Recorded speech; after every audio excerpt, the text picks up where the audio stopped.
तो हम आपको रावण का अमर होने का जो कारण है, कैसे अमर हुआ, उसके विषय में आपको जानकारी कराते हैं। ये बात तब की है कि ब्रह्मा जी ने रावण की माता को ये बता दिया था कि रावण का वध दशरथ नंदन राम के हाथों होना है।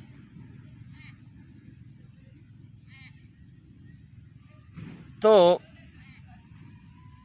केकसी बड़ी भयभीत हो गई।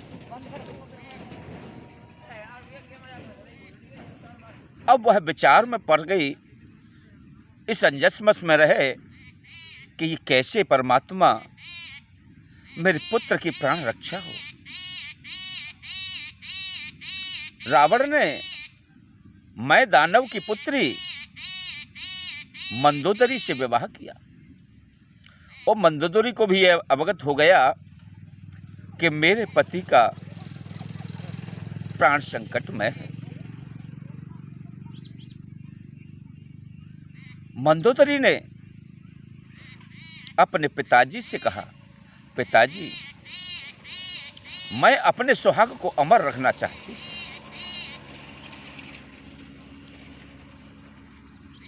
अब मैं दानव ने बताया कि बेटी,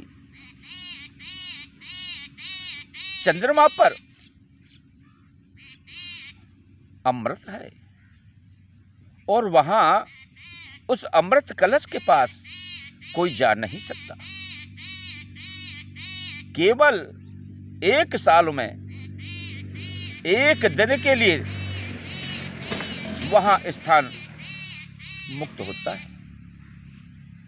वहां बड़ी बड़ी जहरीली गैसें हैं,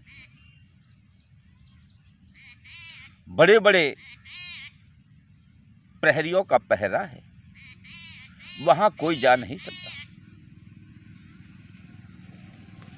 मैं दानव की पुत्री होने के नाते मैं दानव ने अपनी पुत्री मंदोदरी को सारी विद्याएं सिखा दी और अपने शक्तियों के बल पर वह चंद्रलोक को चली गई। वहां से देखा कि पूर्णिमा की रात्रि को वो कलश बदला जाता है। उस समय सब देवता उस स्थान को छोड़ करके चले गए और कलश को बदल दिया।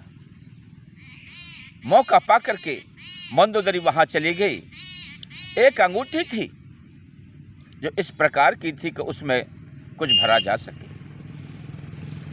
उस अंगूठी में पहले अमृत को भर करके फिट किया, फिर वह कलश लेकर के दौड़ पड़ी मृत्युलोक। उधर चंद्रमा ने देख लिया। अब उसके पीछे सभी देवता पड़ गए। वह कलश छोड़ करके भूमंडल पर कूद गई। उन्होंने समझा कि कलश तो यहीं बच गया है, चलो कोई बात नहीं, लेकिन वो अपने काम में कारगर हो गई। उस अमृत को ला करके अपने पिताजी से कहा कि पिताजी, मैं अमृत ले आई हूं। मैं दानव बोला कि बेटे, आप तो खाली हाथ दिखाई दे रही हो, कहां लाई हो? अरे कहां है? पिताजी, ये मेरी मुद्रिका में है, अंगूठी में है। अच्छा बेटे, इस रहस्य को किसी को बताना नहीं। मंदोदरी बोली, पिताजी, न बताऊंगी तो कैसे अपने पति के प्राण बचा पाऊंगी? नहीं बेटी, आपके देवर विभीषण है, वो धर्मात्मा है, न्यायकारी है, सत्यवादी है। उनके द्वारा वो एक सर्जन भी है। उनके द्वारा मित्रता करके और उनके भाव को जान करके अपने पति की नाभि में इस अमृत को फिट कराना, क्योंकि वहीं से इसको ब्रह्मनाल कहा जाता है। ब्रह्मा भी इसी नाल से उत्पन्न हुए थे और यही नाभि, यहाँ से सारे शरीर का निर्माण होता है। कहीं शरीर में टूट फूट हो जाती है तो उसका भी संचार दवाई वगैरह जो खाते हैं उनको जाकर के पेट से, नाभि से ही सारे रोगों को मुक्त करती है। वायु भी इसी नाभि से जाती है, भोजन भी इसी नाभि से जाता है, जल भी इसी नाभि से जाता है। जब बच्चा पैदा हो जाता है तो नाल को काट करके अलग कर दिया जाता है, तो वो है बिंदु, वहाँ स्टॉप हो जाता है। लेकिन अंदर से खाने वाली वस्तुएं सभी नाभि पर जाती हैं, वहीं से सब कार्य करती हैं। तो बेटे, ऐसे अमृत को, अमृत की थोड़ी सी बूंद को वहाँ आप रख दें तो ये सदा के लिए अमर हो जाएगी। मंदोदरी लेकर के गई कि ठीक है पिताजी, आप चिंता न करें, मैं देवर जी को अपने सानिध्य में लेकर के इस कार्य को कराऊंगी। प्रिय बंधु, केवल मंदोदरी और विभीषण को यह राजनीति करके अशोक वाटिका में ले जा करके रावण को अचेत किया। अचेत अवस्था में रावण की नाभि में विभीषण जी ने सर्जरी करके और नाभि में अमृत को फिट कर दिया। रावण अमर हो गया। रावण को भी नहीं पता है कि मेरी नाभि में अमृत है।